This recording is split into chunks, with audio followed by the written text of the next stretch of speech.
40세가 된 크리스티아누 호날두는 더 이상 단순한 축구 아이콘이 아닙니다.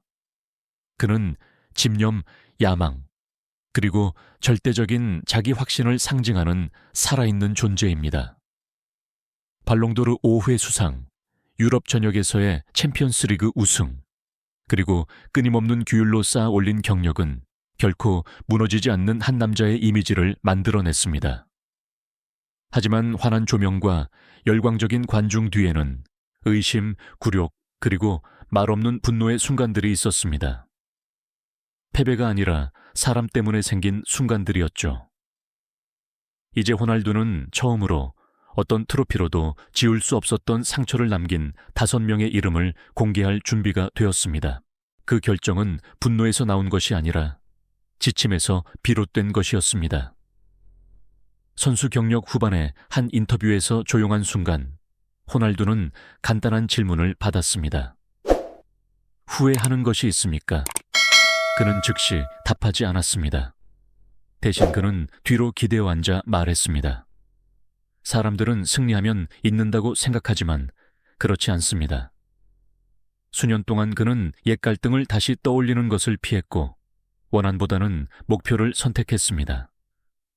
하지만 40세가 되어 그의 유산이 이미 기록된 지금, 호날두는 더 이상 다른 사람의 이미지를 보호해야 할 필요를 느끼지 못했습니다.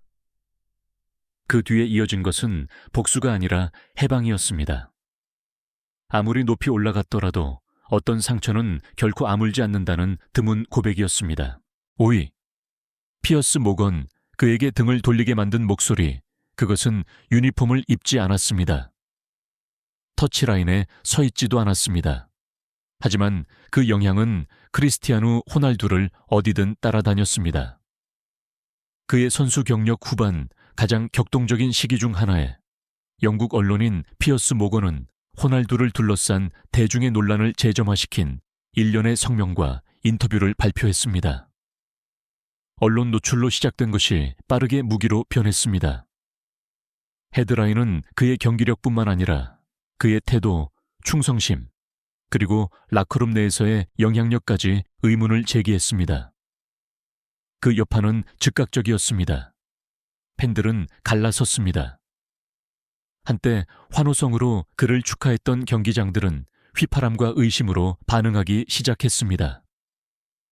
긴장된 홈경기 도중, 카메라는 관중석에서 배신자라는 외침이 울려 퍼지는 가운데 호날두가 코너, 플래그 근처에서 잠시 멈춰 서 있는 모습을 포착했습니다.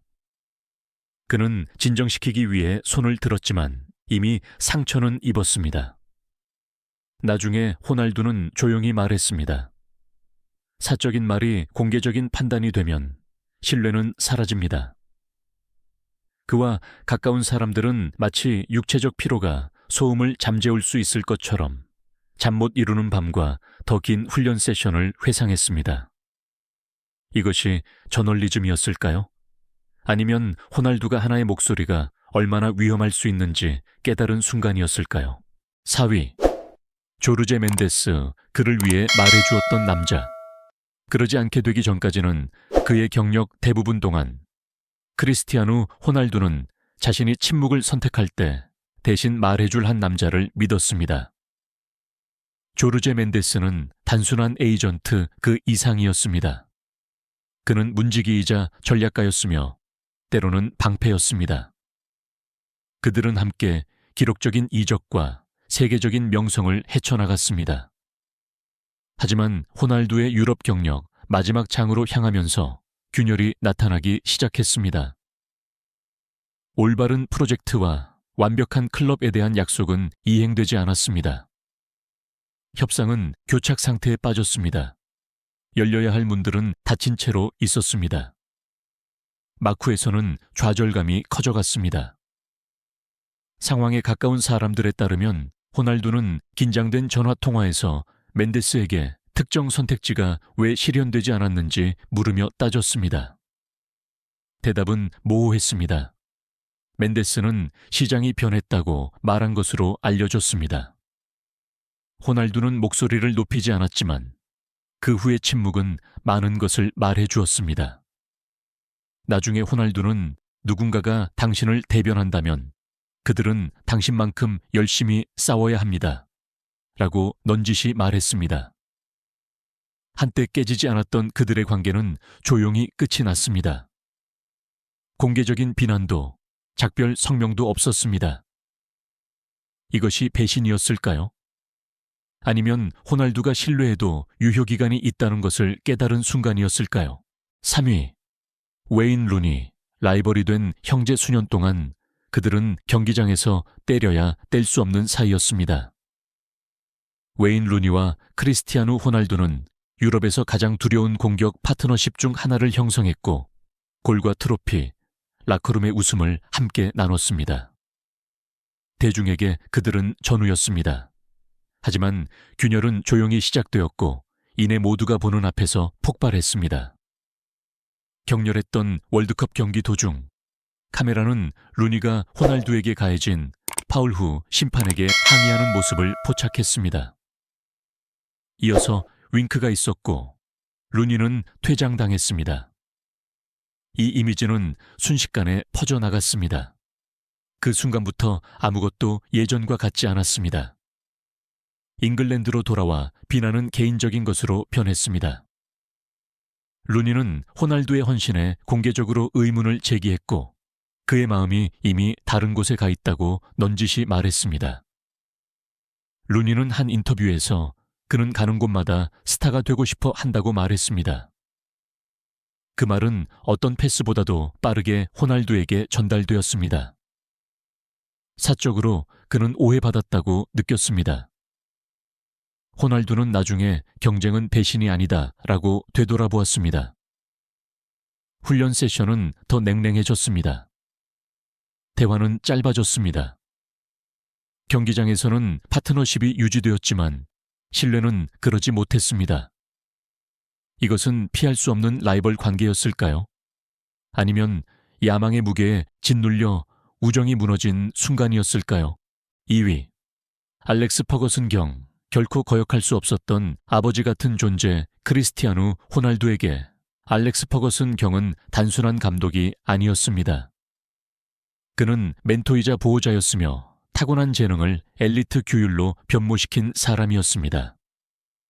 맨체스터 유나이티드에서 퍼거슨은 절대적인 복종을 요구했고 호날두는 그것이 고통스러울 때조차도 따랐습니다. 하지만 위대함은 긴장을 낳습니다. 호날두가 성숙해지면서 그는 더 많은 자유, 더 많은 책임, 더 많은 인정을 원했습니다. 그러나 퍼거슨은 통제가 성공의 대가라고 믿었습니다.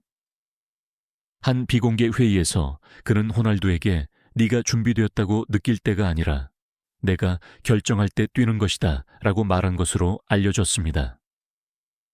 결정적인 순간은 호날두가 레알 마드리드로 떠나고 싶어 했을 때 찾아왔습니다.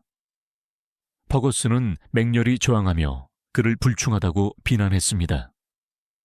그는 한때 공개적으로 바이러스를 준다 해도 그를 레알 마드리드에 팔지 않을 것이라고 말했습니다. 그 농담은 웃음을 자아냈지만 호날두에게는 우리와 같은 느낌이었습니다. 수년 후 그는 그에게 모든 것을 빚졌습니다. 하지만 어떤 논쟁은 결코 사라지지 않습니다 라고 인정했습니다. 존경은 남았습니다. 사랑도 남았습니다. 하지만 그 모든 것 아래에는 상처가 남아 있었습니다. 그가 가장 존경했던 사람에게 완전히 이해받지 못했다는 고통이었습니다. 이것이 증오였을까요? 아니면 감사와 자유 사이에 가장 깊은 갈등이었을까요? 1위, 조제 무리뉴. 그를 아첨하지 않았던 거울 크리스티아누 호날두는 항상 자신이 압력을 이해한다고 믿었습니다. 그러다 그는 압력을 즐기는 남자 조제 무리뉴를 만났습니다. 지적이고 무자비하며 타협하지 않는 무리뉴는 호날두의 재능이 아니라 팀에 대한 그의 권위에 도전했습니다. 두 명의 지배적인 인물이 같은 방향으로 움직였지만 결코 진정으로 일치하지는 않았습니다. 비공개적으로 충돌은 불가피했습니다. 무리뉴는 전술적 희생을 요구했고 호날두는 자유를 요구했습니다. 한 번의 격렬한 하프타임 교환 도중 무리뉴는 네가 혼자 경기를 결정하는 것이 아니다 라고 말한 것으로 알려졌습니다. 그 말은 어떤 휘슬보다도 크게 울려 퍼졌습니다. 공개적으로 무리뉴는 그를 옹호했습니다. 사적으로 그는 그의 규율에 의문을 제기했습니다. 호날두는 보호받는 것이 아니라 노출되었다고 느꼈습니다. 그는 한때 누군가가 당신을 너무 잘 이해할 때 그들은 당신에게 가장 큰 상처를 줄 수 있습니다 라고 넌지시 말했습니다. 훈련 세션은 긴장감으로 가득 찼습니다. 신뢰는 침묵으로 대체되었습니다. 승리와 공동의 성공에도 불구하고 그들의 관계는 결코 부드러워지지 않았습니다. 따뜻한 재회도 화해의 인터뷰도 없었습니다. 오직 거리감뿐이었습니다. 이것은 자아에서 비롯된 증오였을까요? 아니면 자신의 모습을 보고 그것을 받아들이기를 거부한 것에서 온 증오였을까요? 40세가 된 크리스티아누 호날두는 더 이상 이런 기억들로부터 도망치지 않습니다. 그는 그것들을 품고 있습니다. 각 이름은 증오의 선언이 아니라 위대함은 결코 혼자서 만들어지지 않으며 고통 없이는 결코 이루어지지 않는다는 것을 상기시켜 줍니다. 트로피는 빛나고 기록은 지속되지만 상처는 더 조용한 흔적을 남깁니다. 그의 길을 가로막았던 사람들은 상처가 보이지 않더라도 오늘날 세상에 박수갈채를 보내는 선수를 만드는 데 도움을 주었습니다. 그리고 호날두가 뒤를 돌아볼 때 그가 남긴 침묵 속에 한 가지 질문이 남아 있습니다. 만약 이것들이 그가 감히 밝힌 이름들이라면 얼마나 많은 다른 이름들은 영원히 말해지지 않을까요?